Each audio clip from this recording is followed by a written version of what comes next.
All right, what's good, everyone? OJ here. Welcome back to another video. Let's go ahead and jump right into the big information with the Nintendo Switch 2. We're talking about Amazon Japan and what is going down with the Nintendo Switch 2 there. We know that things are a little bit different when it comes to the talk surrounding the Japanese market compared to the Western market and what gamers are saying. But nonetheless, gamers are excited pretty much worldwide for the Nintendo Switch 2. But hype is building up even more because Amazon Japan actually got a restock apparently, because they're selling Nintendo Switch 2 systems on Amazon Japan, which that is completely different from Amazon in the US, where there are no Nintendo Switch 2s being sold for pre-order or being sold there. But in Japan, they actually have that. So I wanted to actually cover it because that's pretty cool that Amazon is getting Nintendo Switch 2 systems. But it immediately shot back up to the best-selling item on Amazon Japan the moment it was back in stock. Now, I know that when it comes to Amazon in Japan and things like that, retailers are very interesting with this type of stuff. We know that Japan has a pretty crazy way of doing things when it comes to the most loyal customers are getting first dibs on the Nintendo Switch 2 from certain retailers in Japan. It looks like this could be the biggest selling launch console of all time in Japan when it drops, because we know that there was an interest of 2.2 million people specifically for the My Nintendo Switch 2 lottery. Like, just going through that for the most dedicated players, 2.2 million people signing up. That is the type of interest that Nintendo has never seen at launch for any platform, even their best-selling ones like the Nintendo Wii or even the Nintendo DS. I mean, there was no way to gauge it back then, but there was no way that it would have been that high overall, considering how the system sold right there at launch, or at least what they had for the stock overall. So the fact that Amazon Japan, it's shooting back up to the top here, along with just a number of different games. You look at the Nintendo Switch name overall, it's Switch 2. There's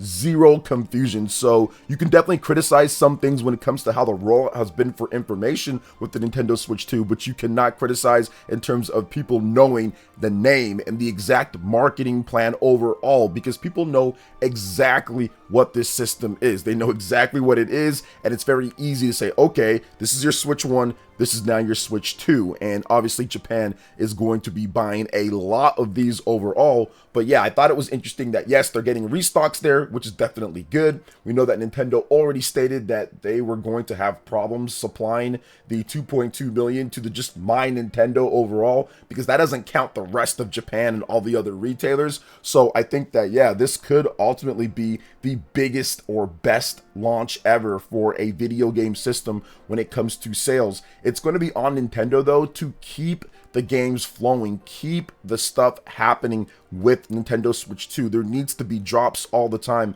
I'm really hoping that Nintendo makes sure that they have great deals set in place to position themselves with the third-party developers and making sure that their launch lineup is solid. Just because what I don't want is something that kind of happened with the Nintendo Switch 1, where we got a pretty huge launch and rollout over the final 9 months of the year, and then the following year, it seemed like things were a bit quiet overall because there wasn't those deals set in place with third party, and there wasn't as many first party titles because they made sure that the launch was incredible the first 9 months plus or so. So I think that hopefully Nintendo can make sure that that doesn't happen here, because we have the first 6 or 7 months for the rest of the year, and then what's going to happen after that. We know about Duskbloods, but just making sure that you have a solid lineup of games rolling into the next year, that's good. Now, I know things are going to be a bit tougher because you do have the stronger system, the increased development period. Games aren't getting cheaper or easier to make. I know that's for sure, but hopefully Nintendo can continue to have that momentum and continue to get stock overall. So it definitely seems like Japanese gamers are getting geared up and ready to go when it comes to the Nintendo Switch 2. But I hope you guys are getting geared up and ready to go. For those who are not subscribed to the channel,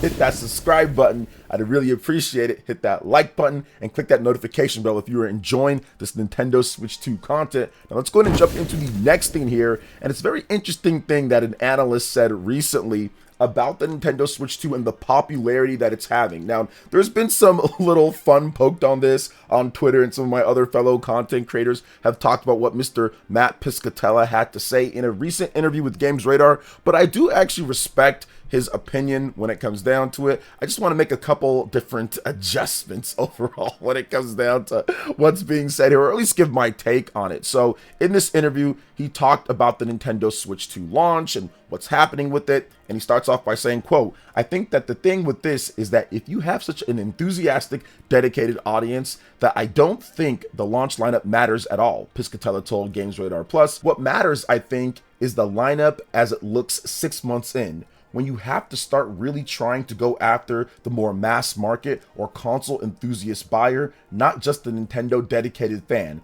because that person is going to buy this thing no matter what." And he continues talking about other things in the world. Things are kind of dire when it comes down to the situation. And this is where a lot of the stuff that he said was kind of critiqued by other people. So let's get into it. Quote, "It's been a long time and people are looking for things to kind of get their mind off of what's going on elsewhere," Piscatella said. "You can even see it online, just the desire people have to have something to be excited about. I don't know, maybe it's just my own perspective, but I just see this palpable desperation in a sense of wanting to find something to bring joy." Now, that is where people kind of were like, what the heck is he talking about? People just want to find something to bring joy because of all the despair in the world. And I'll say this, most content creators, I wouldn't even say most content creators, but just like people in general have this picture of everybody is just okay. Everybody's just fine, and people sometimes have bad days, but that's just about it. And yeah, that's not the case. Like, there's a lot of really angry and miserable people. You can tell just by going on Twitter, man. You can tell just by social media. People are just miserable at times. And do I think that's the reason why people are super excited and go out and buying it because they have desperation in the world? Not necessarily, but I do think that games are an escape. Games do provide something different. Games are definitely, something to where people want to escape from the real world. And there are going to be people to where this game system, this Nintendo Switch 2, is going to help them feel a lot of happiness when their normal situation is really bad, whether that's going to be a bad home situation or problems at school. There's a lot of things that a game system can really change up to really make someone feel a certain type of way. Look, I've been there myself before. There was a time when I was in a pretty bad spot back in like 2013 or so, and Fire Emblem Awakening really helped me overall just kind of get out of that bad spot when it comes to just my mental. So while I don't necessarily agree 100% when it comes down to it, I do feel that there is some type of truth in terms of people being excited about the next thing when it comes to their favorite franchises and feeling better and escape from the BS that happens IRL overall. So that's what I would say with that. Don't 100% agree with that's the reason, just because I think it's just the games and people being excited, and it's been 8 years and people want to play the next Mario Kart and all of that. Like, I think that's really just what it is. But there is some truth to what he has to say in terms of people using video games as an escape and being excited about this next thing. And honestly, man, if you look at like the landscape of gaming right now and outside of it, let's just say you're outside of, Nintendo, Microsoft, and Sony.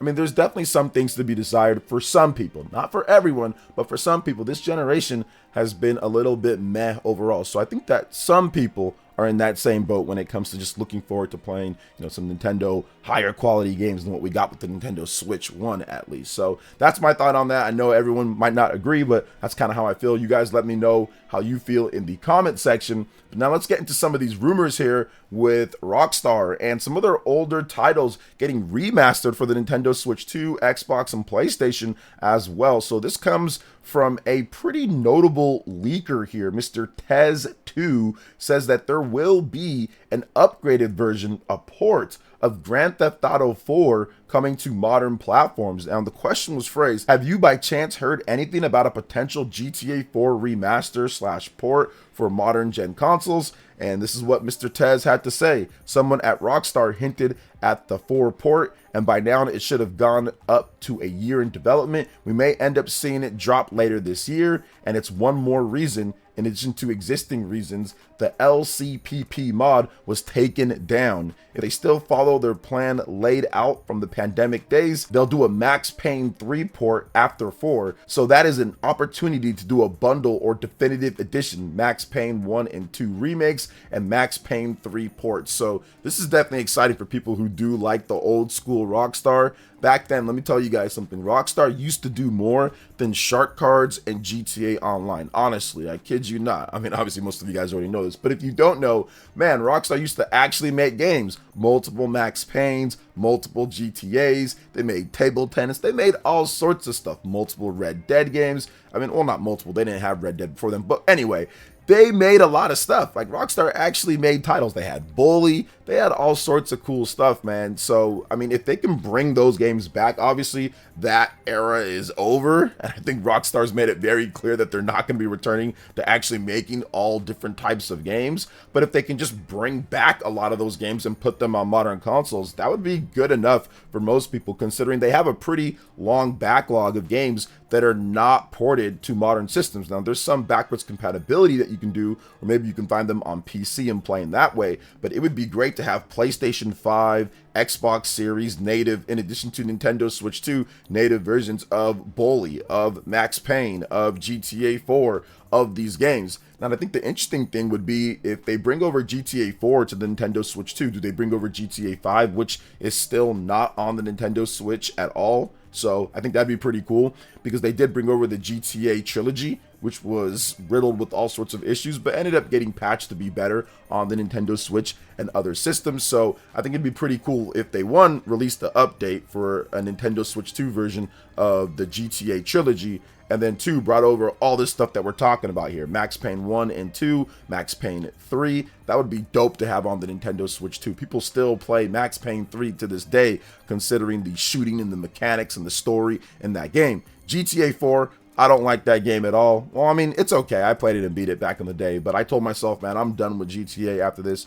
I had fun, but it wasn't necessarily the, oh my gosh, groundbreaking experience that reviewers were saying it was. Now, it might be that, objectively, sure, but for me, I just didn't have as much fun playing the game, but I thought it was cool. So if they bring that over, that would be great. Nico Bellic, man, he's kind of like old school, low key, like goated in GTA history overall with some of the stuff that happened there. So if they did that, that would be great. And I think people would enjoy that. And that's one way that we can actually get more games from Rockstar, for them to bring back their older library like they've been doing here and there. They brought back Red Dead Redemption 1 as well. We got a remaster of that, and that was pretty cool, remaster / port. So we'll see more of this in the future, it seems. I didn't know about this, but apparently, yeah, they took down somebody that was already trying to do some type of mod or some type of remaster of GTA 4. So if they took that down, then yeah, they're working on their own thing overall. So what do you guys think about that? You can let me know in the comment section as well.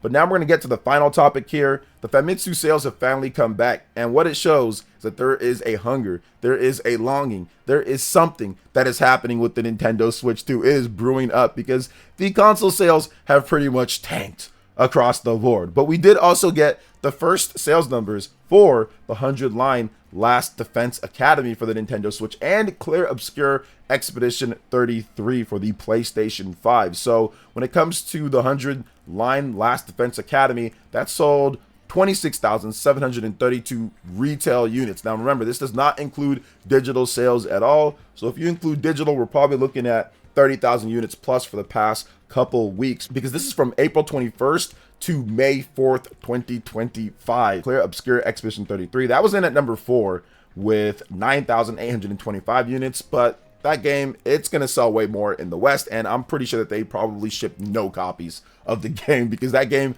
has had physical droughts. Like, you can still not order. It's still kind of like sold out, and they're looking to restock. So they didn't expect it to be a big physical hit. They didn't expect it to be as big of a hit as maybe it is when it comes down to it, but they did a great job with the marketing. Obviously, the word of mouth has been incredible. But yeah, it's pretty good that whatever stock they sent to Japan, it probably sold through most of it or anything. I'm enjoying Clear Obscure. I'm like 50 something hours in. I'm getting near the end of the game, and it's fantastic. I still need to play the 100 line Last Defense Academy. Haven't played it yet, but I will purchase it and play it at some point. We also have the rest of the top 10, which is essentially just older Nintendo games and other titles as well. Although there was one other notable title, Fatal Fury City of the Wolves from SNK, that only sold 6,302 units on the PlayStation 5. So not much there, but yeah, we'll see how it does in the future as a fighting game and updates come out. The Nintendo Switch hardware for the past couple weeks sold 56,058 units. The PS5 sold 20,204 units. So